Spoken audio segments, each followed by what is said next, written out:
माझा जवळचा मित्र आहे. त्याच्यावर दुःखाचा डोंगर त्या ठिकाणी कोसळला. कारण घरातला एक कर्ता पुरुष म्हणून त्याच्या वडिलाचं निधन झालं आणि तो इतका अपसेट झाला होता. कारण आत्ताच तो नोकरीला वगैरे लागला होता आणि वडिलांचं स्वप्न होतं की एकदा पोराला नोकरी लागली की मस्त आरामात आयुष्य जगावं. परंतु आयुष्यभर काबाड कष्ट केलेलं असतं आणि त्याच्या वडिलांना किंवा त्याच्या आईला शहरी भाग फारसा जास्त आवडत नाही. ग्रामीण भागामध्ये राहायला किंवा गावाकडे राहायला आवडतं. पण याचा फार जीव होता. हा शनिवार रविवार आला की तो गावाला जाणार म्हणजे जाणार. पण वडील अचानक गेल्यामुळं म्हणजे इतकं दुःख त्याच्यावर हे झालं की त्यांनी 5 दिवस कुणालाही साधा फोन सुद्धा केला नाही. कुणाचा फोन रिसिव्ह केला नाही. म्हणजे मला वाटलं किंवा त्यांनी फोनच बंद ठेवला असेल. त्याचा स्वभाव आहे. त्याचा स्वतःचा वाढदिवस जरी असला तरी एकमेव हा पुरुष, याला महापुरुष म्हणायचं की अजून काय म्हणायचं, हा फोन बंद ठेवत असतो. म्हणजे लोक शुभेच्छा देणार असतात आणि हा फोन बंद ठेवतो. मग मी त्याला फोन केला. आता माझी जबाबदारी म्हणल्यानंतर मित्र भेटायला गेलो. भेटलो. शेवटी जवळचा मित्र आहे किंवा अडीअडचणीला लोकांच्या पडणारा एकदम म्हणजे 100% सामाजिक म्हटलं तरी हरकत नाही. परंतु जॉब करून अर्थात सरकारी नोकरी आहे त्याला. जॉब करून तो सगळ्या गोष्टी करतो. मी म्हणलं अरे आता आपण सुशिक्षित माणसं आहे. तिसऱ्या दिवशी सगळं उरकायचं आणि आपण आपल्या कामाला लागायचं. तो म्हणला सगळं ठीक आहे. म्हणजे सावडलं किंवा तिसऱ्या दिवशी 10वा करायचा आणि शेवटी काय एकदा माणूस गेल्यानंतर परत येत नसतो. आणि भले जरी त्याचं गाव छोटं असलं तरी गावामध्ये जे रीतीभाती आहेत, जुनी लोक सगळं पाळतात. म्हणजे जुन्या लोकांनी असं ठरवलेलंच आहे की नवीन पिढीनं किती जरी काही सांगितलं तरी हो म्हणायचं, नाही म्हणायचं नाही. आणि आपलं आपण आपल्या गोष्टी मात्र करायच्या. म्हणून मित्रांनी म्हणजे आई जे सांगेल, चुलते जे सांगतील किंवा चुलत भाऊ जे सांगतील, अजूनही आजी आहे, आजी जे सांगेल म्हणजे आजही साधारणतः 95 वर्षाच्या जवळपास त्याची आजी, आजी जे सांगेल तेच पूर्व मार्ग. म्हणून तो म्हणला मी म्हणजे 10वा तर होईलच पण 13व्या नंतरच मी घराच्या बाहेर पडेल. मी म्हणलं मग आता तुझी म्हणजे बायका मुलं तर समजा त्याच्यासोबतच असतात, आम्ही सगळेच थांबणार. म्हणलं नोकरी किंवा ते रजा वगैरे ऑफिसला पहिल्याच दिवशी म्हणलं, ज्या दिवशी कळलं त्या दिवशीच मी फोन करून सांगितलंय माझ्यामुळे काय ऑफिस बंद होणार नाही. आणि समजा मी नाही 10-12 दिवस काम केलं तर माझ्यावरही काही संकट येणार नाही. शेवटी नोकरी सिस्टम चालू राहील, पगार मिळेल आहे. अरे पण म्हणलं एक जबाबदारी म्हणून ते म्हणलं बाकीची लोक आहेत आणि मी काय प्रमुख जिल्ह्याचा कलेक्टर, राज्याचा सचिव किंवा मुख्यमंत्री किंवा एखादा असा की ज्याच्यामुळं काहीच होणार नाही असा तर व्यक्ती नाही ना म्हणला. मी 2-3 नंबरचा म्हणजे अधिकारी कर्मचारी आहे. त्याच्यामुळे माझ्यामुळे काही थांबणार नाही. आणि शेवटी म्हणजे जर घरात दुःखद घटना झाली असेल तर काही गोष्टी हे सिस्टम अख्खी समजून घेते. मी म्हणलं बरोबर आहे. त्याच्यानंतर तो बोलता बोलता बोलून गेला की दुःखाचा डोंगर असताना जर आपण बाहेर पडलो तर लोक सुद्धा नावं ठेवतात. बघा कधीही लग्नाच्या आदल्या दिवशी एकदा तुम्ही घरच्यांनी सांगितलं की आता बाहेर पडायचं नाही कारण वेशीच्या बाहेर जायचं नाही वगैरे वगैरे हे जसं म्हणतात, तसं एकदा घरातला एखादा म्हणजे कर्ता पुरुष किंवा आई वडीलच त्या ठिकाणी सर्वस्व असतात आणि त्यांच्यापैकी एखादं जर कुणी हे केलं असेल किंवा नवरा बायको असतील, जे कोणी असतील नाती, माणूस घर सोडत नाही आणि मग आसपास आपली जी जवळची असतात ते सगळे सोपस्कार करत असतात. मी म्हणलं अरे पण हे सगळं जरी असलं मग मी 2 दिवस राहतो किंवा काय. त्याच्यात ते लक्षात आलं की हा मला काही सोडून जाणार नाही, तो राहील. मी 2 दिवस राहिलो सुद्धा त्याच्याकडं. जरी दुःखाचं वातावरण असलं तरी थोडं म्हणजे जसं ग्रामीण भागात आजही कुणी लेक आली, शेजारच्या पाजारच्या म्हणजे घरातल्या तर सोडा, शेजारच्या बाया पण मोठमोठ्याने रडायला सुरुवात करतात. म्हणजे ती एक जिथं ज्या घरातला मृत्यू झाला असतो ते म्हणजे मोठमोठ्याने आहेत. त्याच्यामुळे ते दुःखाचं घर 10 दिवस असतंच. आणि मग त्यांच्या असा होता, असं करायचा, याच्यात हे चांगले गुण होते, ते चांगले गुण होते. म्हणजे ह्या सगळ्या गोष्टीवर घरात भेटायला येणार आहे. बरं, याचं कसं आहे, हा माझ्यासोबत किंवा इतर ह्याच्यात सामाजिक चळवळीमध्ये छोटे मोठे काम करत असल्यामुळं आमचा मित्रपरिवार किंवा ओळखीची लोक भरपूर होती आणि माझ्यापेक्षा त्याचं प्रशासनात असल्यामुळे अजून संपर्क चांगला होता, कारण प्रशासनात असणाऱ्या माणसाचा संपर्क दांडगा असतो आणि खास करून अधिकारी वर्ग त्याच्याकडे जास्त येत होता. हे सगळे ज्यावेळेस चर्चा करत होते त्यावेळेस आणि वडिलांचे चांगले गुण तो सांगू लागला, की वडील अशा पद्धतीचे होते, आमच्या आई वडिलांनी शून्यातून हे सगळे निर्माण केलं, वडिलांच्या संस्कारामुळे आम्ही घडलो, वडिलांनी नुसतं मुलं म्हणून आम्हालाच नाही घडवलं तर म्हणजे जी काही जवळची असतात आणि ज्यांची परिस्थिती नाजूक असते त्यांना सुद्धा वडिलांनी अतिशय छानपैकी मदत केली, बळ दिलं. मी म्हणणार याचे वडील ग्रेट होते. आणि खास करून आई वडिलांबद्दल आपण जास्त चर्चा करतच नसतो आणि ते लांब असल्यानंतर तर फार तर फक्त कसे आहेत काय वगैरे वगैरे. पण माझ्या एक गोष्ट लक्षात आली, मी ज्यावेळेस परत पुण्यात आलो त्यावेळेस माझ्या एक प्रसंग या सगळ्या गोष्टीचा माझ्या नजरेसमोर होता, की आजपर्यंत आपण कित्येक लोकांना पाहिलं म्हणजे राज्य सरकारनं सुद्धा समजा सरकारी दुखवटा जाहीर केला म्हणजे राज्यात दुःख आहे म्हणजे जी घटना घडली एखाद्या गावात, एखाद्या भावकीतला एखादा व्यक्ती जर गेला तर तिथं भावकीत अख्खा दुखवटा असतो. गावातला जर चांगला प्रतिष्ठित असा असेल तर अख्ख्या गावाला दुखवटा असतो, भले तो भावकीचा किंवा जवळचा नात्यातला नसला तरी.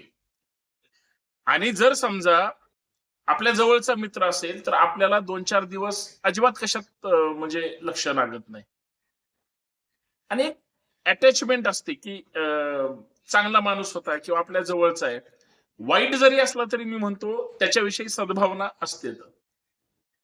पण ह्याच्यात म्हणजे दुःखाच्या वेळेस सोबत राहणं, अडचणीच्या काळात सोबत राहणं किंवा आपल्या ज्या आपल्यातून निघून गेलंय त्याचं स्मरण करणं, त्याच्या चांगल्या गुणांची उजळणी करणं, वाईट गोष्टीची वजाबाकी करणं आणि चांगल्या कामाचा गुणाकार करून लोकांना एक चांगला आदर्श निर्माण करणं. बरीच मी लोक पाहतो त्यांनी त्यांच्या काळात भले जरी किती कशी सामाजिक आर्थिक राजकीय परिस्थिती जरी असली तरी मदतीत लोकांना मदत करणे किंवा एकमेकांशी संवाद ठेवणे हे फार महत्वाच्या गोष्टी असतात. त्याच्यामुळं तुम्ही काही ठिकाणी बघा मंदिराच्या काही पायऱ्यांवर किंवा म्हणजे आपण धार्मिक स्थळ म्हणूया, आपल्या आजोबाचं वडिलांचं अशी एक नाव देण्याची प्रथा असते.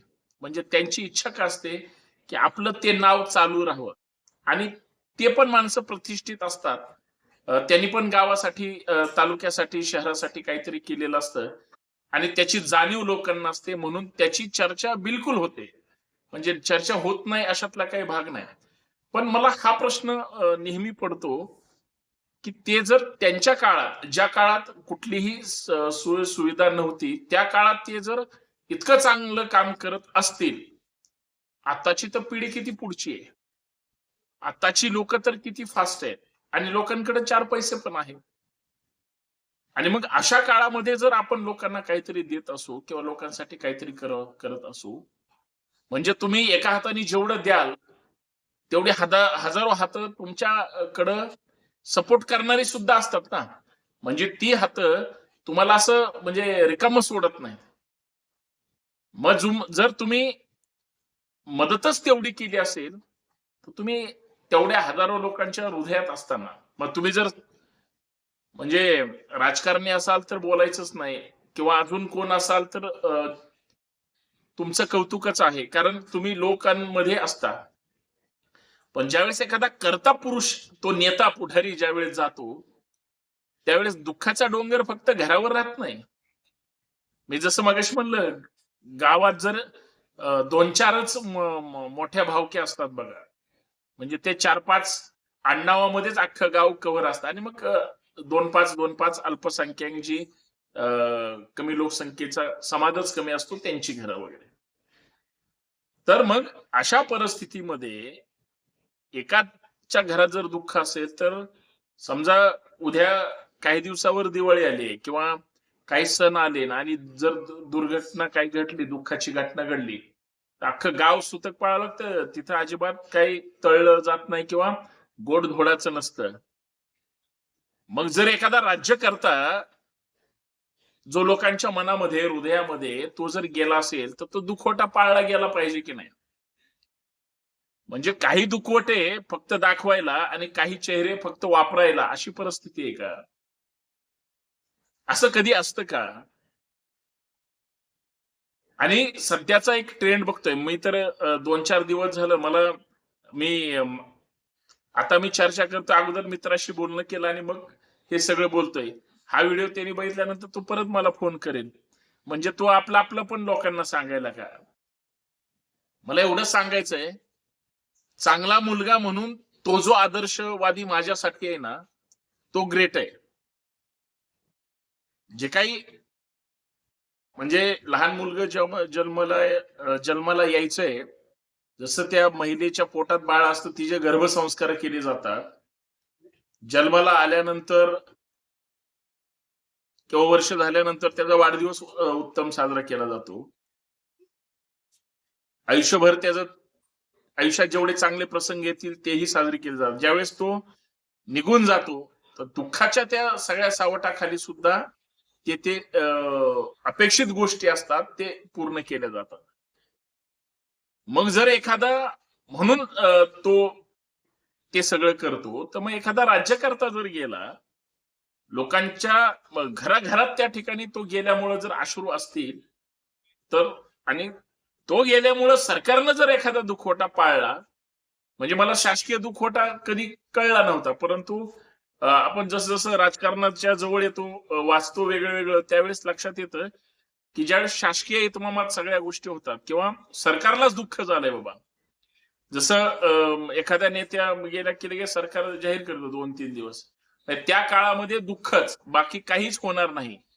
कामकाजच चालणार नाही. अशा काळामध्ये तुम्ही जर वेगळ्या-वेगळ्या गोष्टी करत असाल, तर हे जरा आश्चर्यकारक आहे आणि मग तुमच्याविषयी लोकांच्या भावना आहे ना, फार वाईट असतात. हे मी शहरीकरणाबद्दल सांगतोय. आता गावचा एखादा पोरगा बायका लेकरांना घेऊन जर शहरात राहत असेल, तर इथं कशाचं सूतक आहे? कारण ह्याचं काय भावकी बघायला नाही. बायकोनं गावाला गेल्यावर काढलेली टिकली, गाडीत बसली की लगेच टिकली लावली जाते. सुतक तिथं संपतं, घरी येईपर्यंत तर दुःख पण विसरलेले असतात.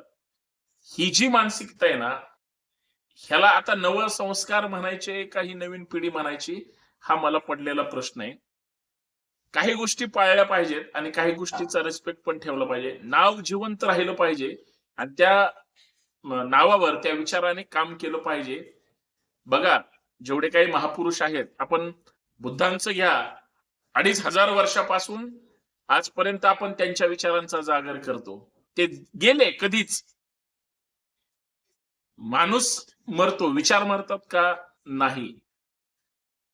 विचार जिवंत ठेवण्याचं काम आपलंय, पण ते विचार त्या ताकदीचे पण पाहिजेत. लक्षात घ्या.